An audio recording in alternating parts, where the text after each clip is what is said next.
Shalom Bapak Saudara, selamat siang, selamat berjumpa lagi di dalam ibadah pada tanggal 3 Mei 2020.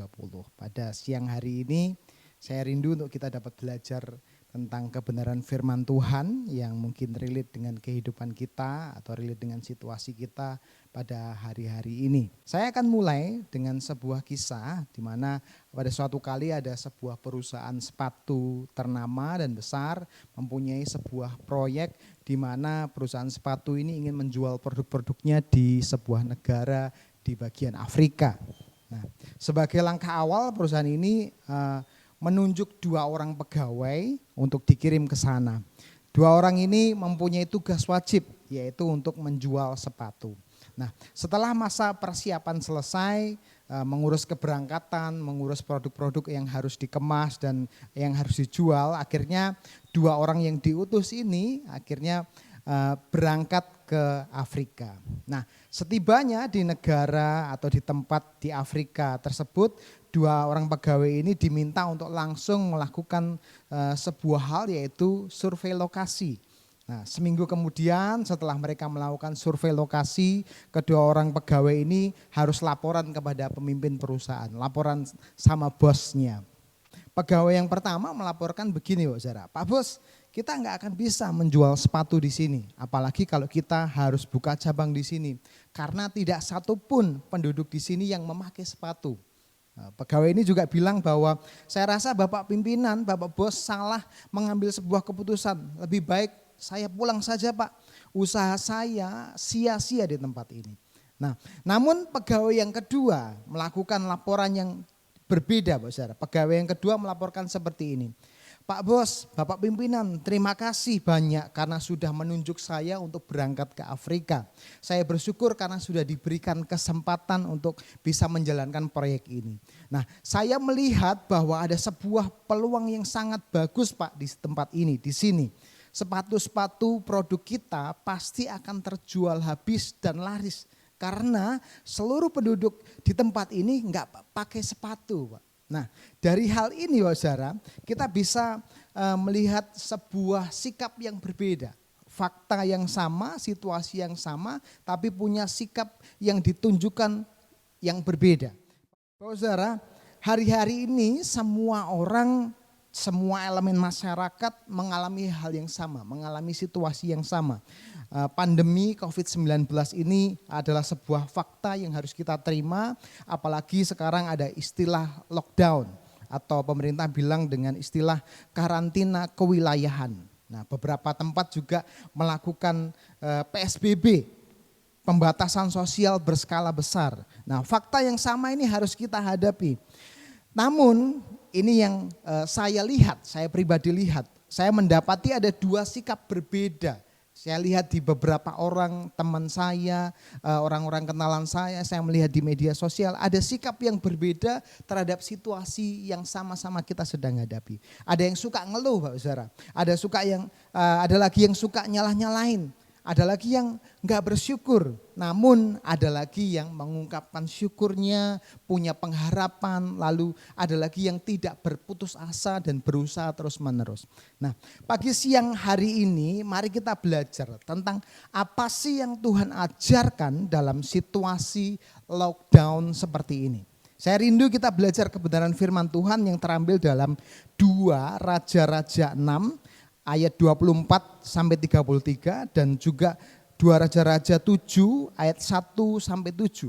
2 Raja-Raja 6 24 sampai 33, kita lanjut ke pasal 7 sampai ke ayat 7. Kita baca bergantian ayat ini, saya baca ayat yang ke-24, Bapak Saudara membaca 25, demikian seterusnya sampai pasal 7 ayat yang ke-7. Demikian bunyi firman Tuhan.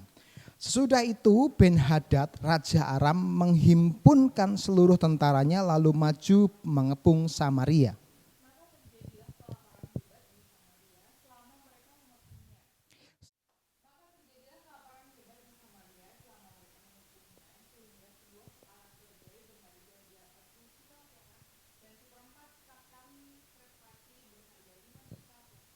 Suatu kali ketika Raja Israel berjalan di atas tembok, datanglah seorang perempuan mengadukan halnya kepada raja sambil berseru, "Tolonglah ya tuanku raja."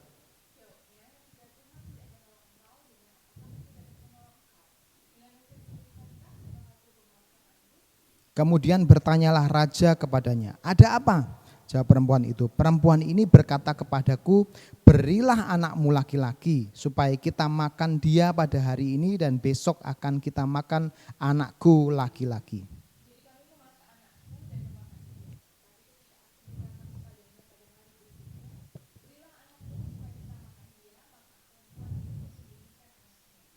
Tatkala raja mendengar perkataan perempuan itu, dikoyakkanlah pakaiannya, dan sedang ia berjalan di atas tembok, kelihatanlah kepada orang banyak bahwa ia memakai kain kabung pada kulit tubuhnya.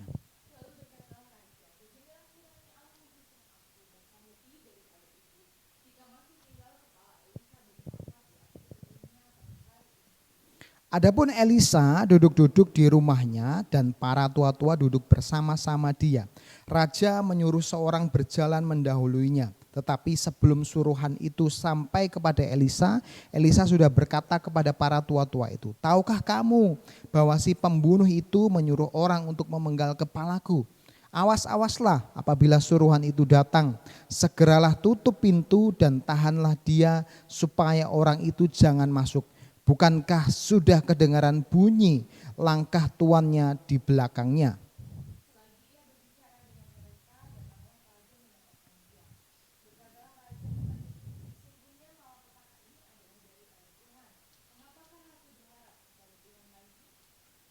Lalu berkatalah Elisa, "Dengarlah firman Tuhan, beginilah firman Tuhan, besok kira-kira waktu ini sesukat tepung yang terbaik akan berharga sesikal dan 2 sukat jelai akan berharga sesikal di pintu gerbang Samaria."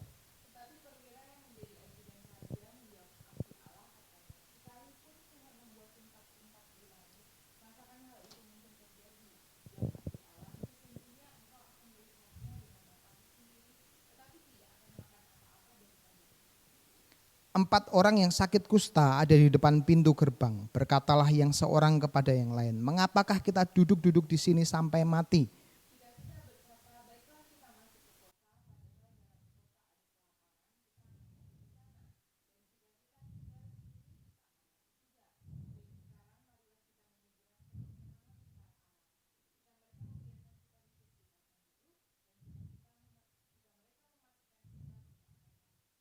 Lalu pada waktu senja bangkitlah mereka masuk ke tempat perkemahan orang Aram. Tetapi ketika mereka sampai ke pinggir tempat perkemahan orang Aram itu, tampaklah tidak ada orang di sana.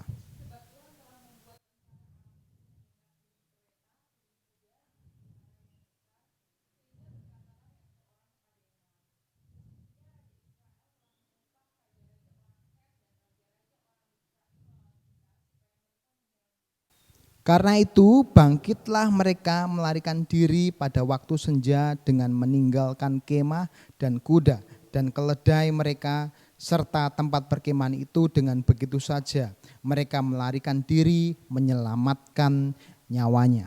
Amin. Nah, Bapak Saudara, ayat yang kita baca tadi mengungkapkan sebuah situasi yang mirip dengan apa yang kita alami.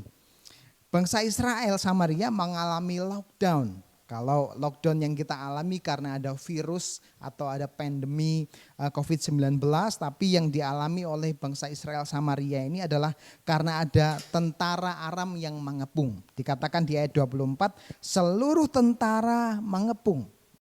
Sehingga orang yang ada di dalam kota nggak bisa keluar, orang yang di luar kota nggak bisa masuk. Jadi mereka mengalami lockdown. Seluruh tentara Aram yang mereka punya dikerahkan untuk mengepung. Nah, apa sih akibatnya? Saudara, kita lihat bahwa di ayat yang kita baca tadi terjadi kelaparan yang hebat. Jadi kepala keledai ada harganya, dan yang menarik di sini adalah kotoran merpati juga ada harganya. Segitunya kelaparan yang mereka alami, saudara. Nah, kalau kita lihat tadi di ayat 28 dan 29 ada kanibalisme. Mereka enggak lagi makan makanan sewajarnya, mereka makan daging manusia. Bukan hanya daging manusia saja, mereka makan daging anaknya. Hal yang luar biasa mengerikan. Saudara, bukankah hal ini mirip dengan apa yang kita alami? Kita juga mungkin mengalami hal yang hampir mirip, meskipun tidak sepenuhnya mirip, tapi kita juga merasakan dampak dari lockdown yang kita sedang alami. Kisah lockdown di Dua Raja-Raja ini akan kita pelajari, akan kita selami bersama-sama supaya kita mendapatkan pesan firman Tuhan yang baik, yang benar, dan kita bisa terapkan dalam kehidupan kita masing-masing. Nah, judul firman Tuhan pada siang hari ini saya memberi judul Lockdown Lesson atau pelajaran di masa lockdown. Mari kita lihat yang pertama, lesson yang pertama kita lihat di ayat 26-27 dalam Dua Raja-Raja pasal yang ke-6. Dikatakan di sini bahwa pada suatu kali ketika Raja Israel berjalan di atas tembok, datanglah seorang perempuan mengadukan halnya kepada raja sambil berseru, "Tolonglah ya tuanku raja." Jawabnya, "Jika Tuhan tidak menolong kita, dengan apakah aku dapat menolong engkau? Dengan hasil pengirikankah atau hasil pemerasan anggur?" Saudara, Alkitab tidak memberi keterangan berapa lama pengepungan yang dilakukan oleh tentara Aram ini. Namun Alkitab memberi kejelasan bahwa ada akibat dari pengepungan itu, yaitu kelaparan yang hebat. Jadi jika boleh saya simpulkan, pengepungan ini pasti tidak berlangsung secara singkat. Pasti berlangsung dengan tempo atau jangka waktu yang lumayan lama sampai stok makanan mereka habis dan mereka nggak bisa makan apa-apa dan akhirnya mengalami kelaparan. Namun ternyata dalam jangka waktu yang lama tersebut kita nggak bisa mendapati satupun tindakan raja yang bertujuan untuk menyelesaikan masalah yang sedang terjadi tadi. Misalnya kalau ada musuh atau tentara Aram tadi, kenapa nggak mencoba untuk berperang? Ada serangan yang dilakukan atau mungkin ada siasat bagaimana mengalahkan musuh. Kalau tentang kelaparan, bagaimana raja ini tidak mengatur sebuah strategi pangan seperti Yusuf lakukan yang minggu lalu kita sudah pelajari. Bahkan di ayat 26 di dalam terjemahan lain mengatakan bahwa raja langsung jawab nggak bisa menolong. Dikatakan bahwa mana mungkin saya dapat menolong. Belum dengerin masalahnya tapi sudah bilang nggak bisa nolong. Nah, ini merupakan sikap negatif dalam menghadapi krisis. Pelajaran yang pertama yang kita bisa ambil adalah ada sikap negatif di dalam masa krisis. Di ayat yang kita baca tadi, raja melakukan sikap tidak berbuat apa-apa. Raja tidak ngapa-ngapain. Nah, yang kedua kita bisa lihat di pasal 6 ayat 33. Saya bacakan. Selagi ia berbicara dengan mereka, datanglah raja mendapatkan dia. Berkatalah raja kepadanya, "Sesungguhnya malapetaka ini adalah daripada Tuhan. Mengapakah aku berharap kepada Tuhan lagi?" Kalau terjemahan lain dalam BMK mengatakan, "Kesusahan ini Tuhan yang timpakan. Jadi apa gunanya lagi aku mengharapkan pertolongan Tuhan?" Raja menyalahkan Tuhan. Bencana ini Tuhan yang buat, terus kenapa saya harus berharap kepada Tuhan? Hal ini adalah sikap negatif yang kedua, yaitu sikap menyalahkan Tuhan. Kalau kita lihat lagi di dalam 2 Raja-Raja 7 ayat 12 mengatakan demikian. Sekalipun masih malam, raja bangun juga lalu berkata kepada para pegawainya, "Baiklah kuterangkan kepadamu apa maksud orang Aram itu terhadap kita. Mereka tahu bahwa kita ini menderita kelaparan. Sebab itu mereka keluar dari tempat perkemahan untuk menyembunyikan diri di padang sambil berpikir, apabila orang Israel keluar dari dalam kota, kita akan menangkap mereka hidup-hidup, kemudian kita masuk ke dalam kota." Yang ketiga adalah sikap tidak percaya firman Tuhan. Kalau kita baca di ayat 1, raja sudah mendengar perkataan firman Tuhan bahwa ada pertolongan Tuhan sekitar waktu 24 jam. Dikatakan besok kira-kira waktu ini maka akan datang pertolongan Tuhan. Tetapi ketika ada yang memberi kabar bahwa pertolongan Tuhan itu datang, malah gak percaya. Saudara, 3 hal ini adalah 3 sikap negatif dalam menghadapi krisis. Tidak berbuat apa-apa, menyalahkan Tuhan, tidak percaya firman. Mari kita cek diri kita masing-masing. Apakah dalam lockdown yang kita alami membuat kita nggak mau berusaha apa-apa. Kita nggak mau melakukan apa-apa, kita tidur-tiduran, malas-malesan, nggak mau ngapa-ngapain.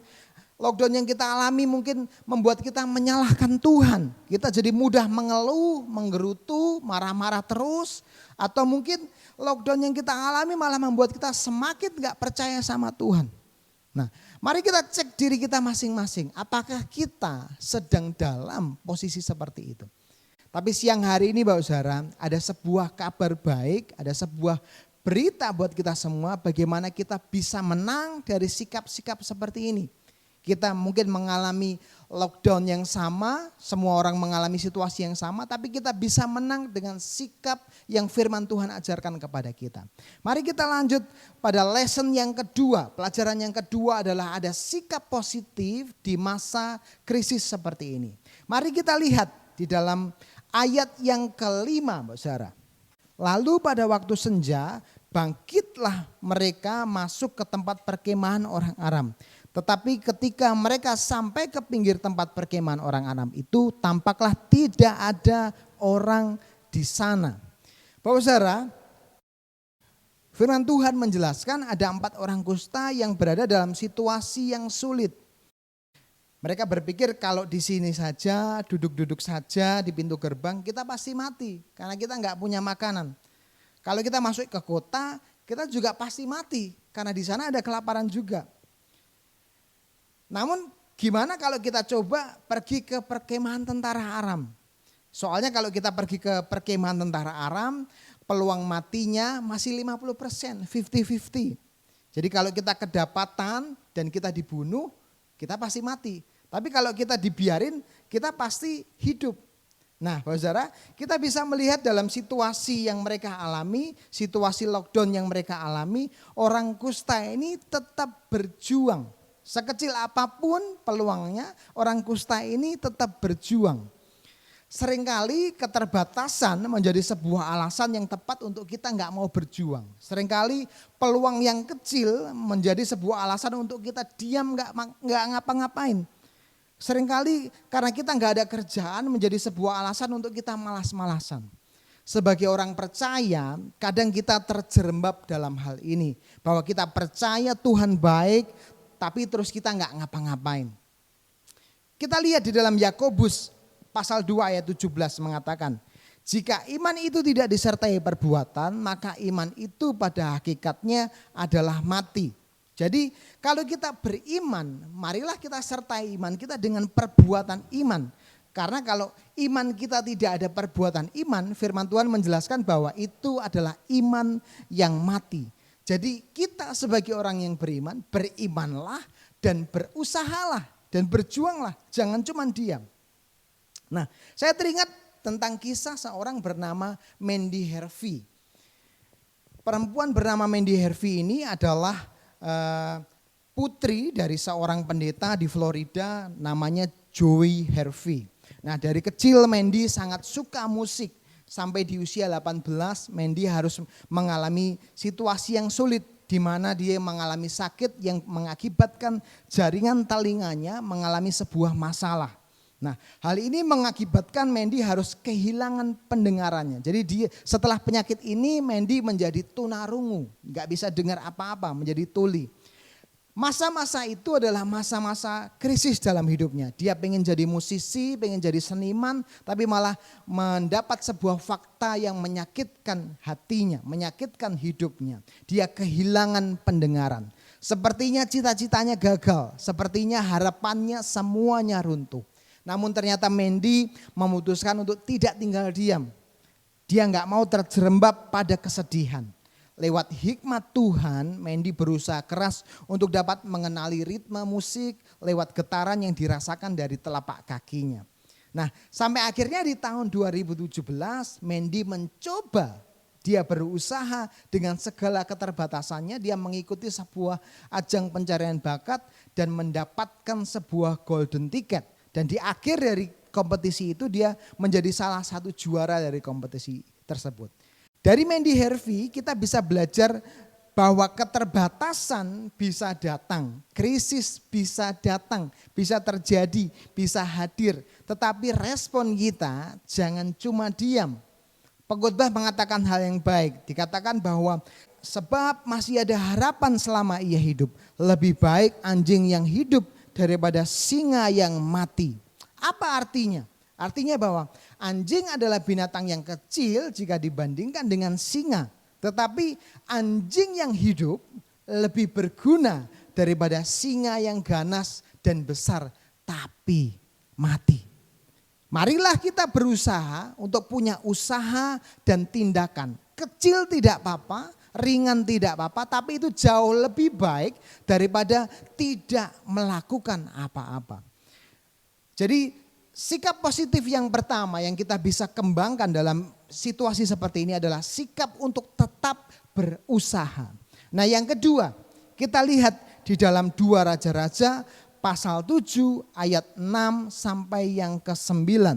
Dikatakan bahwa sebab Tuhan telah membuat tentara Aram itu mendengar bunyi kereta, bunyi kuda, bunyi tentara yang besar, sehingga berkatalah yang seorang kepada yang lain, sesungguhnya Raja Israel telah mengupah raja-raja orang Het dan raja-raja orang Misraim melawan kita, supaya mereka menyerang kita. 7, karena itu bangkitlah mereka melarikan diri pada waktu senja dengan meninggalkan kemah dan kuda dan keledai mereka serta tempat perkemahan itu dengan begitu saja. Mereka melarikan diri menyelamatkan nyawanya. Lalu berkatalah yang seorang kepada yang lain, tidak patut kita lakukan ini. Hari ini ialah hari kabar baik, tetapi kita ini tinggal diam saja. Apabila kita menanti sampai terang pagi, maka hukuman akan menimpa kita. Jadi sekarang marilah kita pergi menghadap untuk memberitahukan hal itu ke istana raja. Bapak Saudara, setelah Tuhan memberikan pertolongan di ayat 6, orang Kusta ini melihat bahwa tentara Aram sudah enggak ada lagi. Jadi mereka bisa makan dan minum, mereka bisa lepas dari kelaparan mereka. Tapi ada hal yang menarik di ayat yang ke-9. Dikatakan tidak patut yang kita lakukan ini. Hari ini adalah hari kabar baik. Tetapi kita ini tinggal diam saja. Kita lompat. Jadi sekarang marilah kita pergi menghadap untuk memberitahukan hal itu ke istana raja. Sikap yang kedua adalah sikap peduli. Orang Kusta ini memilih untuk tidak egois dan peduli pada penduduk kota yang sedang menghadapi kelaparan. Mereka sebelumnya menghadapi sebuah pertolongan Tuhan, tapi mereka juga berkeputusan bahwa mereka enggak mau nikmati sendirian. Mereka memberitahukan pertolongan Tuhan untuk orang yang sedang menderita kelaparan. Masa krisis ini banyak orang mulai memikirkan dirinya sendiri. Mulai egois, bahkan ada pula yang serakah. Ada sebuah fenomena di mana beberapa orang melakukan panic buying, di mana ada orang yang membeli bahan makanan sebanyak-banyaknya untuk keuntungan mereka sendiri. Hal ini adalah sebuah hal yang tidak baik, hal yang seharusnya kita tidak lakukan. Firman Tuhan pagi ini mendorong kita untuk lebih bersikap peduli. Seperti yang tertulis dalam Galatia 6 ayat 2. Bertolong-tolonganlah dalam kesulitanmu. Bila kamu melakukan hal itu, kamu sungguh-sungguh menaati hukum Kristus. Kita memang menghadapi masa krisis yang sama. Namun kita enggak boleh berhenti untuk peduli. Mari kita saling menolong. Kita enggak boleh egois, kita enggak boleh serakah. Mungkin beberapa dari kita bertanya, bagaimana sih di masa sulit kok malah harus peduli, malah harus nolong orang lain. Di dalam 1 Raja-Raja 17 ada hal yang baik yang mungkin bisa menolong kita, bagaimana kita bisa menerapkan sikap peduli. Ada satu kisah di mana seorang nabi bernama Elia dengan janda di Sarfat. Janda ini enggak punya apa-apa, hanya segenggam tepung. Tapi janda ini enggak egois, janda ini enggak serakah, tapi dengan keterbatasannya ia bisa menjadi alat Tuhan untuk menolong Elia. Tapi apakah janda ini tidak mengalami pertolongan di dalam masa krisis? Kalau kita baca ayat ini, Janda di Sarfat ini akhirnya mengalami sebuah hal yang baik dalam kehidupannya, di mana dia mengalami pertolongan Tuhan di dalam kehidupannya. Jadi saudara, saya mendorong kita semua di masa-masa seperti ini, jangan egois, berusahalah untuk menolong. Karena keterbatasan kita bukanlah halangan untuk kita bersikap peduli. Yang ketiga, mari kita baca di dalam 2 Raja-Raja pasal 7 ayat 1 dan 2. Lalu berkatalah Elisa, dengarlah firman Tuhan. Beginilah firman Tuhan, besok kira-kira waktu ini sesukat tepung yang terbaik akan berharga sesikal. Dan 2 sukat jelai akan berharga sesikal di pintu gerbang Samaria. Tetapi perwira yang menjadi ajudan raja menjawab, abdi Allah, katanya, sekalipun Tuhan membuat tingkap-tingkap di langit, masakan hal itu mungkin terjadi? Jawab abdi Allah, sesungguhnya engkau akan melihat dengan matamu sendiri, tetapi tidak akan makan apa-apa daripadanya. Dan mari kita lihat di dalam 2 Raja-Raja 7 ayat 18 sampai 20. Dan terjadi juga seperti yang dikatakan abdi Allah itu kepada raja. 2 sukat jelai akan berharga sesikal dan sesukat tepung yang terbaik akan berharga sesikal. Besok kira-kira waktu ini di pintu gerbang Samaria. Pada waktu itu si perwira menjawab abdi Allah itu, sekalipun Tuhan membuat tingkap-tingkap di langit, masakan hal itu mungkin terjadi? Tetapi Elisa berkata, sesungguhnya engkau akan melihat dengan matamu sendiri, tetapi tidak akan makan apa-apa daripadamu. Saudara, di awal dari pasal 7 berisi tentang firman Tuhan untuk pemulihan bangsa Israel. Dan di akhir di pasal 7 ini mengatakan bahwa pemulihan itu sungguh-sungguh terjadi. Jadi kita harus percaya bahwa firman Tuhan itu pasti terjadi. Kita harus percaya bahwa firman Tuhan itu tidak pernah gagal. Mungkin membutuhkan waktu, mungkin membutuhkan proses, tapi pasti terjadi. Problem terbesar kita, problem terbesar orang percaya bukan karena enggak dengar firman. Bukan karena enggak baca firman, tapi karena enggak percaya firman Tuhan. Sebagian orang mungkin percaya awalnya, tapi setelah ditunggu, dinanti, berbulan-bulan, berminggu-minggu, bertahun-tahun, kemudian mulai goyah, kemudian mulai bersikap tidak percaya. Yesaya 55 ayat 11 mengatakan, begitu juga perkataan yang kuucapkan tidak akan kembali kepadaku dengan sia-sia, tetapi berhasil melakukan apa yang kukehendaki dan mencapai segala yang kumaksudkan. Kita tidak tahu berapa lama, kita tidak tahu proses yang seperti apa yang Tuhan izinkan terjadi. Tapi percayalah bahwa setiap perkataan firman Tuhan tidak akan kembali dengan sia-sia. Amsal 3 ayat 5 mengatakan, percayalah kepada Tuhan dengan segenap hatimu dan jangan bersandar kepada pengertianmu sendiri. Saudara, marilah kita percaya kepada firman Tuhan. Marilah dengan sepenuh hati kita juga bersandar kepada firman Tuhan. Jangan bersandar pada pengertian kita sendiri. Siang hari ini firman Tuhan mengajarkan kita sebuah hal yang harus kita lakukan di masa-masa krisis. Di mana kita harus tetap berusaha, kita harus tetap peduli, dan kita harus terus percaya kepada firman Tuhan. Jika mungkin akhir-akhir ini kita punya sikap yang negatif, seperti lesson yang pertama, pelajaran yang pertama yang kita lihat tadi. Mari kita belajar untuk berubah. Mari kita belajar untuk memperbaharui diri kita dan belajar melakukan pelajaran ini. Bahwa kita harus melakukan sikap yang positif, sikap yang baik dalam kehidupan kita. Mari kita menyanyikan sebuah pujian. Ku yakin saat kau berfirman, ku menang saat kau bertindak. Hidupku hanya ditentukan oleh perkataanmu. Ku aman karena Kau menjaga. Ku kuat karena Kau menopang. Hidupku hanya ditentukan oleh kuasa-Mu. Amin.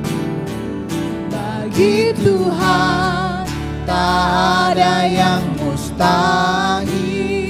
Bagi Tuhan tak ada yang tak mungkin. Mujizatnya disediakan bagiku. Ku diangkat dan dipulihkannya. Bagi Tuhan, Bagi Tuhan tak ada yang mustahil. Bagi Tuhan tak ada yang tak mungkin.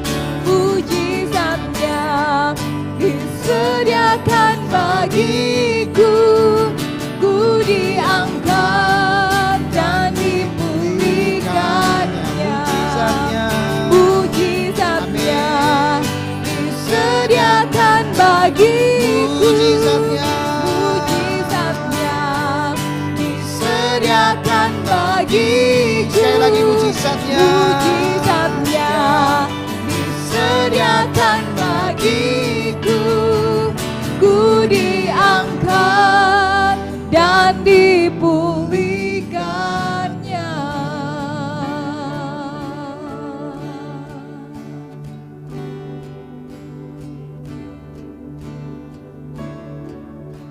Bapa di dalam surga, terima kasih untuk firman yang Kau beritakan buat kami semua Tuhan.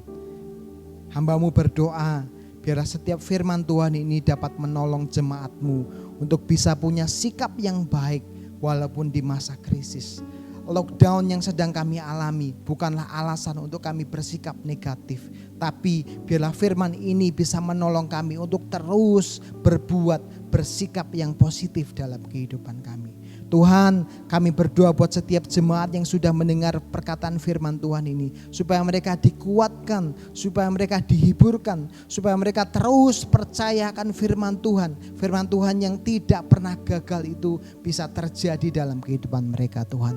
Terima kasih Tuhan, kami menyerahkan seluruh kegiatan kami, seluruh hidup kami, seluruh pekerjaan kami di dalam tangan kuasa-Mu. Biarlah Engkau yang memberkati, biarlah Engkau yang mengurapi, dan biarlah Engkau yang menyertai setiap kehidupan kami Tuhan. Dalam nama Yesus kami sudah berdoa. Haleluya. Amin.